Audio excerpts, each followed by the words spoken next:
اعوذ باللہ من الشیطان الرجیم بسم اللہ الرحمن الرحیم اللہم صلی علی محمد وعلی محمد وجل ورد مجمعین۔ ویورز، آج کا ہمارا چیپٹر حضرت ہود علیہ السلام اور شداد کی جنت بیان کیا جاتا ہے، تو چلیں شروع کرتے ہیں۔ بسم اللہ الرحمن الرحیم، الحمد للہ رب العالمین، والصلاة والسلام علی سید الانبیاء والمرسلین محمد وآل طیبین الطاہرین، اما بعد۔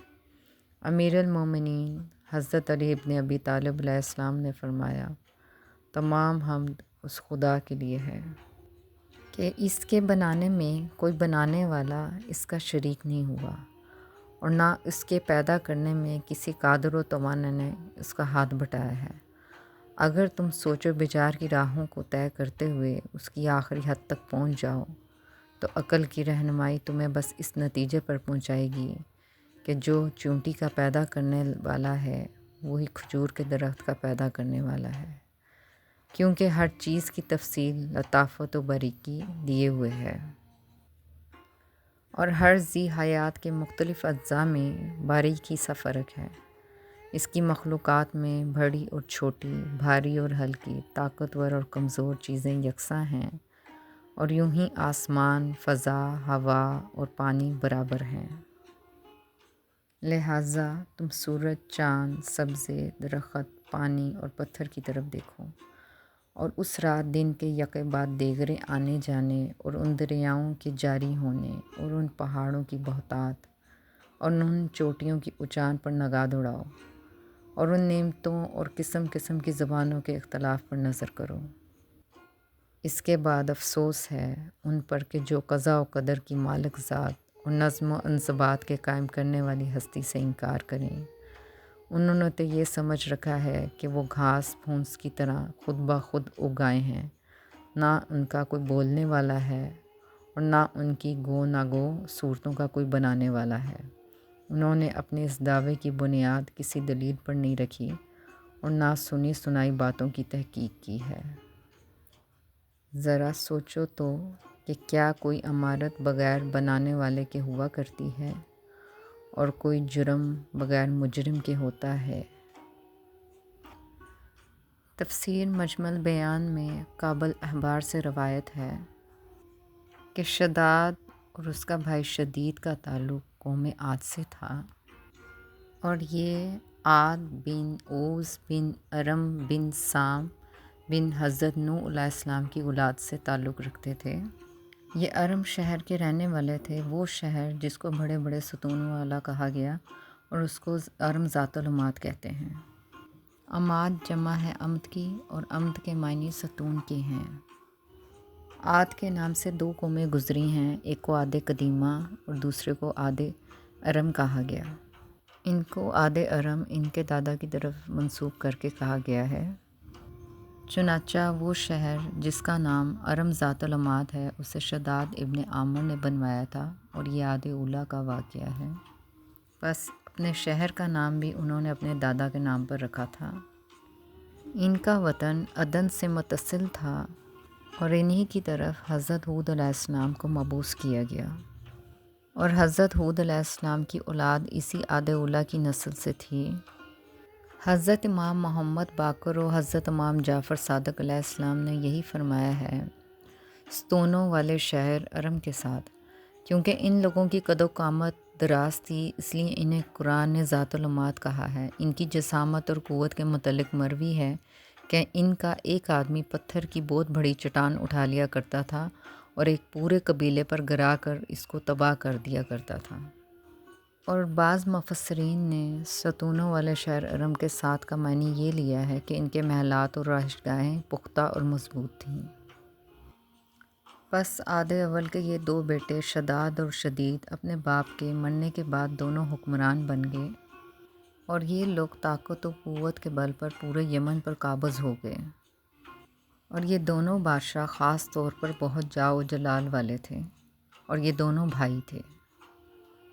جب کچھ عرصے بعد شدید مر گیا تو شداد ملک بھر کا حکمران بن گیا، شداد نے اپنے بھائی شدید کے بعد سلطنت کی رونق و کمال کو عروج تک پہنچایا۔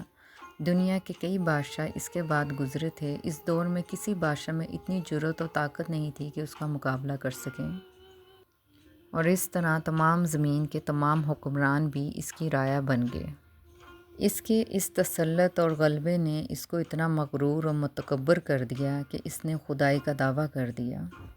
اس وقت حضرت ہود علیہ السلام اور اس وقت کے تمام علماء مصلحین نے جو سابقہ انبیاء کے علوم کے وارث تھے اسے سمجھایا اور رب العالمین کے عذاب سے ڈرایا، تو وہ کہنے لگا، جو حکومت و دولت اور عزت اس کو اب حاصل ہے، اس سے زیادہ اللہ تعالیٰ کی عبادت کرنے سے کیا حاصل ہوگی؟ کیونکہ اگر کوئی کسی کی خدمت و اطاعت کرتا ہے یا تو عزت و منصب کی ترقی کے لیے کرتا ہے یا دولت کے لیے کرتا ہے، مجھے تو یہ سب کچھ حاصل ہے، مجھے کیا ضرورت ہے کہ میں کسی کی عبادت کروں؟ حضرت ہود علیہ السلام اور اس وقت کے علماء اور مصلحین نے اسے یہ سمجھایا کہ یہ حکومت و دولت ایک فانی چیز ہے، جبکہ اللہ کی اطاعت میں اخروی نجات اور جنت کا حصول ہے، جو دنیا کی ہر دولت سے بہتر اور زیادہ قیمتی ہے۔ جب شداد کو حضرت ہود علیہ السلام سے جنت کے بارے میں پتہ چلا تو اس نے حضرت ہود علیہ السلام سے دریافت کیا کہ یہ جنت کیسی ہوتی ہے، اس کی تعریف اور خوبی بیان کرو۔ تو حضرت ہود علیہ السلام نے جنت کی وہ صفات جو انبیاء کرام کی تعلیمات کے ذریعے ان کو معلوم ہوئی تھی اس کے سامنے بیان کی، تو اس نے کہا، مجھے اس جنت کی ضرورت نہیں، ایسی جنتیں میں خود دنیا ہی میں بنا سکتا ہوں۔ پھر اس نے انبیاء علیہ السلام کی تعلیمات و تبلیغات کو غیر مؤثر بنانے کے لیے اور اپنی خدائی منوانے کے لیے اپنی جنت بنانے کا منصوبہ بنایا۔ اس نے شہر ارم ذات العماد کا نقشہ تیار کرایا اور اس پر کام شروع کیا۔ اس نے دنیا بھر کے فن تعمیر کے ماہرین کی خدمات حاصل کیں، ان کی تعداد 100 بتائی جاتی ہے۔ ہر معمار کے ماتحت 1000 کارندے معین کیے گئے تھے۔ اس نے ملک بھر کے تمام چھوٹے بڑے حکمرانوں کو حکم دے دیا تھا کہ وہ سونا، چاندی اور زر و جواہر فراہم کرنے کے شاہی احکام جاری کریں۔ اس نے تعمیر کے سلسلے میں ان سب کو اپنا نقطہ نظر اور پسند سمجھا دی۔ اس کے بعد پوری دنیا میں اس کام کے ماہرین کو عدن بھجوانے کا حکم دیا۔ اس کے علاوہ اس نے اپنی عظیم سلطنت کے سب حکمرانوں کو یہ حکم دیا کہ سونے چاندی کی کانوں سے اینٹیں بنوا کر بھیجیں، اور اس طرح سونے اور چاندی کی اینٹوں سے منظور شدہ نقشے کے مطابق کمروں کی تعمیر شروع ہو گئی۔ اس طرح 3 منزلہ عمارتیں نہایت ہی خوبصورت و ترتیب کے ساتھ بننا شروع ہو گئیں، اور ہر منزل کا دروازہ شہر کے صدر دروازے کی طرح تھا۔ اس کی بنیادیں اتنی گہری کھدوائی گئیں کہ پانی کے قریب پہنچا دی گئیں۔ پھر ان بنیادوں کو سنگ سلیمانی سے بھروا دیا گیا۔ جب بنیادیں بھر کر زمین کے برابر ہو گئیں تو ان پر سونے چاندی کی اینٹوں کی دیواریں چنی گئیں۔ ان دیواروں کی بلندی اس زمانے کے گز کے حساب سے 100 گز مقرر کی گئی۔ جب سورج نکلتا تو اس کی چمک سے دیواروں پر نگاہ نہیں ٹھہرتی تھی۔ شہر کے صدر دروازے کے درمیان میں عالیشان خوبصورت سڑکیں تھیں، اور جن پر تعمیر ہونے والے 2 طرفہ محلات کے دروازے بالکل ایک دوسرے کے بالمقابل تھے۔ ان کے فرش زعفران و کستوری سے مخلوط کیے گئے تھے اور ان کو موتیوں کے ساتھ مزین کیا گیا، اور سڑکوں کے کناروں پر پھلدار درخت کاشت کیے گئے تھے۔ پختہ نہریں اور ان کے ساتھ متصل نہر بنائی گئی تھی، اور ان نہروں سے محلات تک پانی پہنچانے کا بندوبست تھا، اور یہ نہریں خالص چاندی کی بنائی گئی تھیں۔ علاوہ ازیں زبرجد اور یاقوت کے ساتھ تزئین و آلائش کا کام کیا گیا تھا۔ گلی کوچوں کی خوبصورتی کو بڑھانے کے لیے سونے سے کام بھی لیا گیا تھا۔ شہر کے ارد گرد ایک فصیل تعمیر کی گئی تھی، اور اس کے بیرون ارد گرد گولائی میں ایک وسیع سڑک تعمیر کی گئی تھی، اور اس کے کنارے 1000 بلند و بالا محلات تعمیر کیے گئے تھے تاکہ شہر کی رونق کو اور 4 چاند لگ جائیں۔ بعض روایات اور مفسرین کے مطابق شداد نے جس جنت کو بنانے کا حکم دیا تھا اس کا مربع 10 کوس چوڑا اور 10 کوس لمبا تھا۔ شداد نے تمام سلاطین مملکت کے نام فرمان جاری کیے۔ 10 برس میں سونا، چاندی اور جواہرات جمع کیے گئے، اور 300 برس میں جنت شداد بن کر تیار ہوئی۔ اس کے اندر دودھ کی طرح صاف و شفاف نہریں جاری تھیں۔ جب شداد کی جنت تعمیر ہو گئی تو خزانے ختم ہو گئے۔ ایک روایت میں ہے کہ جب اس کے اس شہر کا صدر دروازہ بن رہا تھا تو اسے یاقوت احمر کے تختے کی ضرورت پڑی۔ اس نے اپنی مملکت سے اسے پانے کے لیے ہر طرف احکام جاری کیے لیکن اسے نہ مل سکا۔ حضرت جبرائیل علیہ السلام رب العالمین کے حکم سے تاجر کی شکل میں یاقوت احمر کا تختہ لائے اور اپنے اس تختے کی قیمت اس کی ساری بہشت کو اس کا عوض ٹھہرایا، لیکن اس نے کہا کہ وہ صرف اس بہشت کا 1/4 حصہ دے سکتا ہے، لیکن ادھر جناب حضرت جبرائیل علیہ السلام نہ مانے۔ آخر وہ اپنا سارا بہشت دینے پر راضی ہو گیا، کیونکہ جنت جتنی خوبصورت تھی اس کو اتنے ہی خوبصورت دروازے کی ضرورت تھی جو جنت کی شان کو بڑھا سکے۔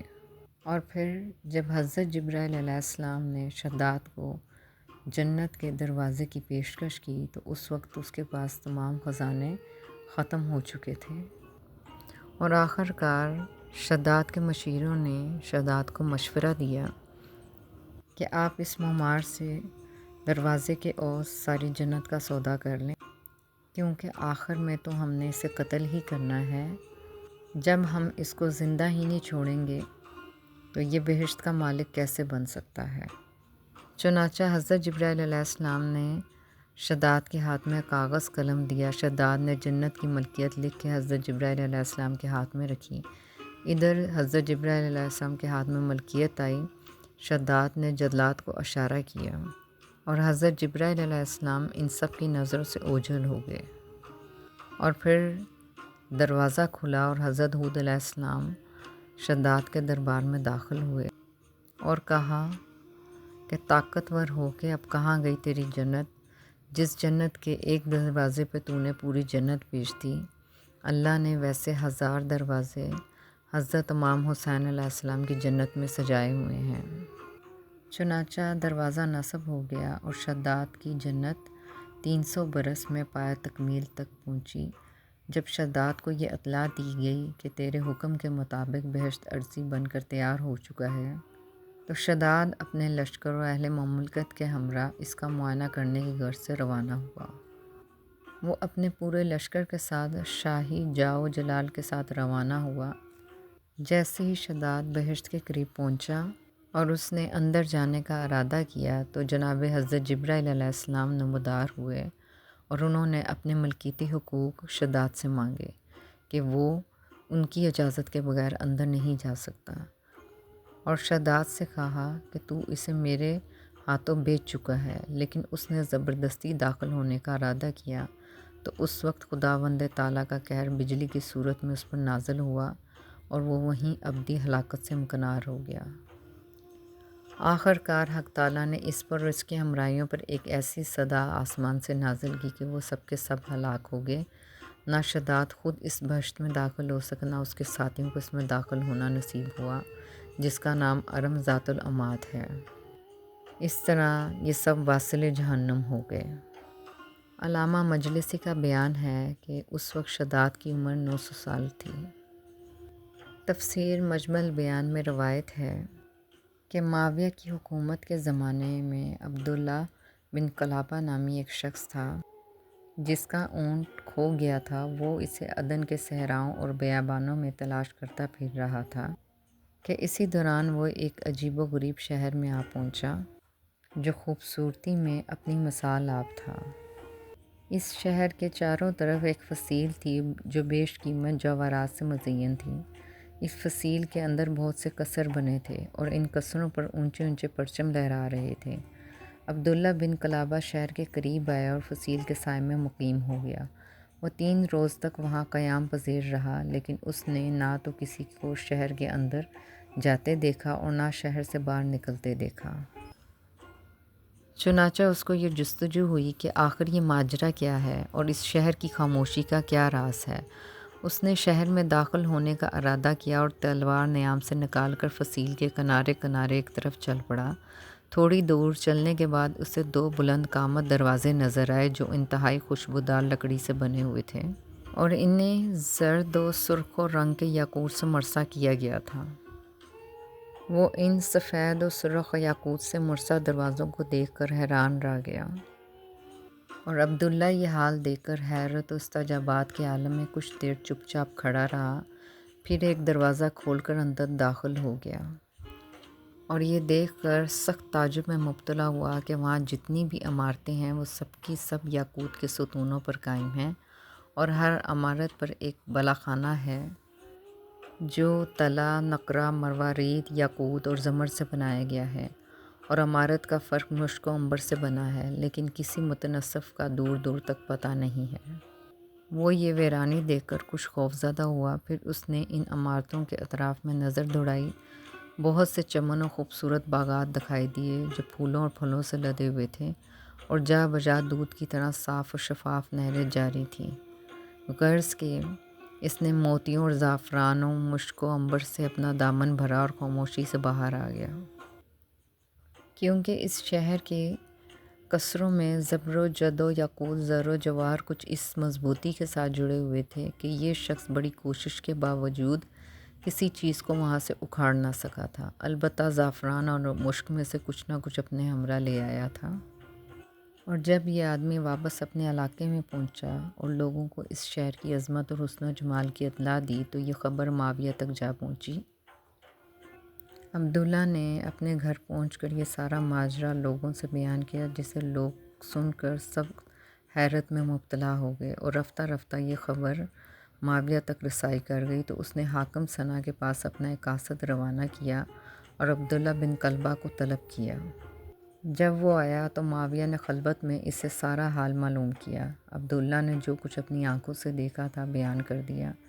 پھر معاویہ نے قبل احبار نامی ایک شخص کو طلب کیا جو سابقہ باتوں کا علم رکھتا تھا۔ جب کعب آیا تو معاویہ نے اس سے پوچھا، کیا تو نے ایسے کسی شہر کا حال کسی سے سنا یا کتابوں میں پڑھا ہے جو سونے، چاندی اور جواہرات سے بنا ہو، اور اس کی عمارتیں یاقوت و زمرد کے ستونوں پر قائم ہوں، اور اس کے اندر دودھ کی طرح صاف و شفاف نہریں جاری ہوں؟ کعب نے کہا، ہاں، اس شہر کو شداد بصر عاد نے بنایا تھا، اور ارم ذات العماد یہی ہے جس کا تذکرہ خدا نے قرآن میں کیا ہے اور اس کے وصف میں کہا ہے، یعنی اس شہر کا مثل اور کوئی شہر نہیں ہے۔ چنانچہ قبل احبار نے پورے واقعے کو ان کے سامنے بیان کر دیا اور کہا، تیرے زمانے میں ایک چھوٹے قد کا آدمی جس کے آبرو پر داغ ہوگا اور اس کی گردن پر بھی ایک نشان ہوگا، اپنے گمشدہ اونٹوں کی تلاش میں اس شہر میں داخل ہوگا۔ چنانچہ جب کعب نے دیکھا تو وہی شخص معاویہ کے پہلو میں بیٹھا ہوا تھا۔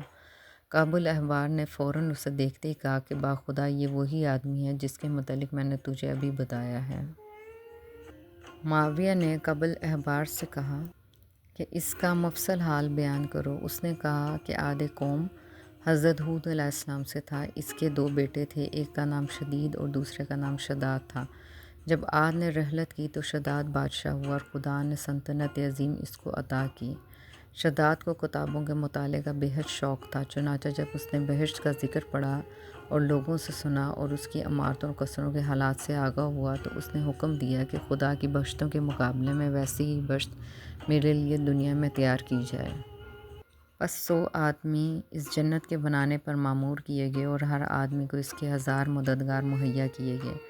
لوگوں نے کہا کہ اتنا سونا، چاندی اور جواہرات کہاں سے مہیا ہوگا؟ شداد نے کہا، کیا تم نہیں جانتے کہ ساری دنیا میرے قبضے میں ہے؟ تو انہوں نے کہا، جانتے ہیں۔ شداد نے کہا کہ سونا، چاندی اور جواہرات کی کانوں میں اپنے آدمی مقرر کرو جو ان اشیاء کی فراہمی کرے۔ پھر اس نے تمام سلاطین مملکت کے نام فرمان جاری کیے۔ 10 برس میں سونا، چاندی اور جواہرات جمع کیے گئے اور 300 برس میں جنت شداد بن کر تیار ہو گئی۔ تاریخ طبری میں بیان کیا گیا ہے کہ اس خود ساختہ جنت کے مقام کے تعین کے لیے ایسے افراد جو اس کام کے لیے موزوں اور مناسب تھے اطراف عالم میں روانہ کیے گئے۔ وہ تمام لوگ دنیا کا چکر لگا کر جب عدن پہنچے تو انہوں نے تمام مقامات پر یہاں کی سرزمین کو ترجیح دی، اور مفسرین اور مورخین لکھتے ہیں کہ اس کے اندر عجیب و غریب سونے چاندی کے درخت تیار کیے گئے اور ان کے پھول چاندی اور جواہرات سے تیار کیے گئے۔ پھر ان درختوں میں میوے دار درخت بھی لگائے گئے جن میں سے مختلف اقسام کے میوے پیدا ہونے لگے، اور اس کی اس خود ساختہ بہشت میں جو نہریں جاری کی گئیں وہ پانی، دودھ، شہد اور شراب کی تھیں۔ اس وسیع و عریض زمینی عارضی جنت میں اتنے بڑے میدان تھے کہ ہر میدان میں سونے، چاندی، ہیرے و جواہرات سے بنی ہوئی لاکھوں کرسیاں رکھی گئیں۔ روضہ تو صفا میں ہے کہ اس باغ کے سونے کے درخت میں مشک و عنبر بھرا ہوا تھا کہ جب ہوا چلتی تھی تو چاروں اطراف خوشبو پھیل جاتی تھی، اور اس قصر میں مٹی کی بجائے زعفران اور عنبر مٹی کا کام دیتے تھے، اور یہ 1000 محلات ایک قلعے کے گرد تعمیر کیے گئے، اور ہر محل میں سونے، چاندی، ہیرے، جواہرات میں جڑے ہوئے 1000 ستون تعمیر کیے گئے، اور ہر محل پر جھنڈا نصب کیا گیا، اور محلوں میں 1000 وزیروں کو رکھنے کا بندوبست کیا گیا۔ روایات میں ہے کہ جب شداد کو جنت کی تکمیل کی اطلاع ملی تو وہ ارکان دولت، وزیر اور کئی ہزار افراد کو لے کر اپنی تعمیر کی ہوئی جنت کو دیکھنے چلا تھا۔ بعض روایات کی بنا پر جب ایک دن اور ایک رات کا راستہ باقی رہ گیا تو وہ راستے میں ہی مر گیا تھا، اور دوسری روایات کے مطابق وہ جنت کے دروازے پر ہی گرا اور گر کر مر گیا۔ بعض مفسرین کا بیان ہے کہ جب شداد جنت کے قریب پہنچا تو وہاں پہ ملک الموت کو پایا، اور ملک الموت سے پوچھا کہ تم کون ہو اور یہاں کس لیے آئے ہو؟ ملک الموت نے کہا میں تیری روح قبض کرنے کے لیے آیا ہوں۔ شداد نے کہا مجھے اتنی مہلت دے دی جائے کہ میں اپنے گھوڑے سے نیچے اتر کر اپنی طویل مدت میں بنائی ہوئی جنت کو دیکھ سکوں۔ ملک الموت نے کہا کہ خدا کا حکم نہیں ہے، غرض یہ کہ اس کا ایک قدم رکاب میں تھا، دوسرا قدم ابھی زمین پر بھی نہیں پہنچا تھا کہ اس کی روح قبض کر لی گئی۔ اس کے بعد حضرت جبرائیل علیہ السلام نے ایک ایسی مہیب آواز بلند کی جس کی وجہ سے اس کے تمام ہمراہی مر گئے اور شداد کی وہ جنت زمین میں دھنس گئی۔ کتاب اکمال الدین میں ہے کہ یہ جنت خدا سے سرکشی کے طور پر بنائی گئی تھی، اور مورخین کا اتفاق ہے کہ شداد کے مرنے کے بعد اس کی یہ جنت غائب ہو گئی۔ سراج القلوب میں بیان کیا گیا ہے کہ جب دنیا کے عہد آخر حضرت امام مہدی علیہ السلام اس دنیا میں تشریف لائیں گے تو خداوند عالم اس باغ ارم کو حضرت امام مہدی علیہ السلام کے لیے ظاہر فرمائیں گے، اور اس طرح خدا اپنی حکمت اور حکم سے اسے وقت مقررہ پر ظاہر کر دے گا، اور یہ جنت اسی وقت زمین پر دوبارہ ظاہر ہوگی جب حضرت امام مہدی علیہ السلام ظہور فرمائیں گے، اور اس جنت کی دولت استعمال ہوگی، کیونکہ اس خود ساختہ جنت کی تکمیل کے لیے لوگوں سے ظلم و جبر سے خزانے حاصل کیے گئے تھے۔ پس رب العالمین ان خزانوں کو حضرت امام مہدی علیہ السلام کے لیے ظاہر کریں گے۔ بعض تاریخ دان نے اپنی کتاب تاریخ الاسلام میں ایک وسیع تجزیہ پیش کیا ہے، اور انہوں نے عبداللہ ابن قلابہ کے واقعے کو ضعیف قرار دیا ہے۔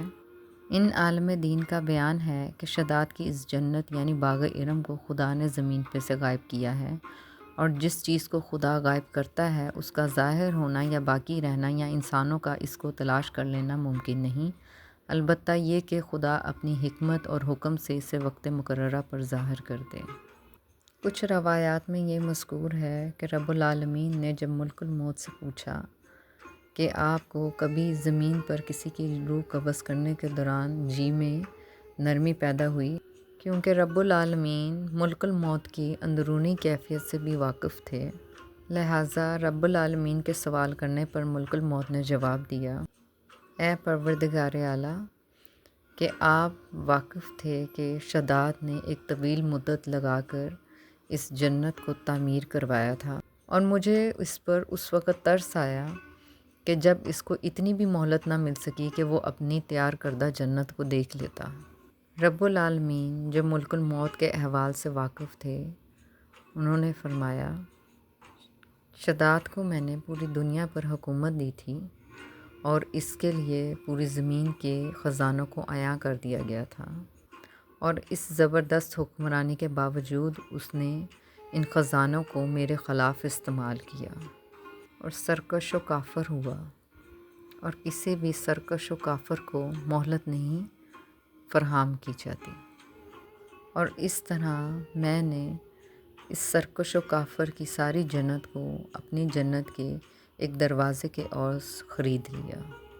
بعض روایات میں ہیں ایک دن رسول خدا صلی اللہ علیہ وآلہ وسلم تشریف فرما تھے کہ حضرت اسرائیل علیہ السلام آپ صلی اللہ علیہ وآلہ وسلم کی زیارت کے لیے آئے۔ رسول خدا صلی اللہ علیہ وآلہ وسلم نے ان سے پوچھا، اے برادر، کئی ہزار سالوں سے آپ انسانوں کی روح قبض کرنے پر مامور ہیں، کیا ان میں کسی کی روح قبض کرتے وقت آپ کے دل میں رحم آیا ہے؟ حضرت اسرائیل علیہ السلام نے جواب دیا، ہاں، اس مدت کے دوران میں فقط 2 افراد کی جان لیتے وقت مجھے ان پر رحم آیا ہے۔ ایک دن سمندر میں طغیانی تھی۔ سمندر سے اٹھنے والی خوفناک لہروں نے ایک کشتی کا تیا پاچا کر دیا۔ اس پر سوار تمام لوگ ڈوب گئے، صرف ایک حاملہ عورت بچی جو کشتی کے ایک تختے پر سوار تھی۔ سمندر کی پرسکون لہروں نے اسے ساحل پر لا پھینکا۔ اس دوران میں اس کے ہاں ایک لڑکا پیدا ہوا۔ مجھے پروردگار عالم کی طرف سے حکم ہوا کہ میں اس عورت کی روح قبض کر لوں۔ اس وقت اس بچے پر مجھے بہت رحم آیا تھا۔ دوسرا شخص جس کی جان قبض کرتے وقت مجھے رحم آیا تھا وہ شداد بن عاد ہے، جس نے ایک خوبصورت اور بے نظیر بہشت بنانے کے لیے سالہ سال صرف کیے۔ اسے بنانے کے لیے اپنی تمام توانائیاں، امکانات اور مال و دولت لگا دی۔ من و سونا اور لاکھوں جواہرات اس کے ستونوں اور دربار و بام کی سجاوٹ پر لگا دیے۔ اور جب وہ مکمل ہو گئی تو شداد اسے دیکھنے کے لیے گیا۔ جب اس نے گھوڑے سے اترنا چاہا تو دایاں پاؤں زمین پر اور بایاں پاؤں ابھی رکاب میں ہی تھا کہ پروردگار عالم کی جانب سے حکم ہوا کہ اس کی روح قبض کر لو۔ وہ بدبخت ابھی گھوڑے کی زین اور زمین کے درمیان ہی تھا کہ مر گیا۔ اس وقت مجھے اس پر بہت رحم آیا کہ ایک شخص نے ایک عمر اس امید سے گزاری کہ اس بہشت کا نظارہ کرے جو اس نے بڑی تمناؤں کے ساتھ بنائی تھی، لیکن ابھی اس کی آنکھ اسے دیکھ نہ پائی تھی کہ موت نے آ لیا۔ مجمل بیان میں یہی روایت ہے کہ اسی دوران میں حضرت جبرائیل علیہ السلام رسول خدا صلی اللہ علیہ وآلہ وسلم کی خدمت اقدس میں حاضر ہو کر کہتے ہیں، اے محمد صلی اللہ علیہ وآلہ وسلم، پروردگار عالم نے آپ صلی اللہ علیہ وآلہ وسلم پر سلام بھیجا اور فرمایا ہے، مجھے میری عزت و جلال کی قسم کہ وہ بچہ شداد بن عاد تھا، میں نے اسے ٹھاٹے مارتے ہوئے سمندر کی لہروں سے بچایا، اس کی بغیر ماں کے تربیت کی اور بادشاہت عطا کی۔ اس کے باوجود اس نے کفران نعمت کیا، خود پسندی اور تکبر سے کام لیا اور ہمارے مقابلے میں پرچم بغاوت بلند کیا۔ آخر کار ہمارے سخت قسم کے عذاب نے اسے دبوچ لیا تاکہ دنیا والے یہ جان لیں کہ ہم کافروں کو مہلت تو دیتے ہیں لیکن انہیں چھوڑتے نہیں ہیں، جیسا کہ قرآن میں ارشاد قدرت ہے، ہم تو صرف انہیں مہلت اس لیے دے رہے ہیں کہ وہ جتنا گناہ کر سکیں کر لیں، ورنہ ان کے لیے رسوا کن عذاب ہے۔ بس ویورز، ہمارا یہ موضوع یہیں پر تمام ہوا۔ والسلام۔ اللہم صلی علی محمد و علی محمد وعجل فرجہم اجمعین۔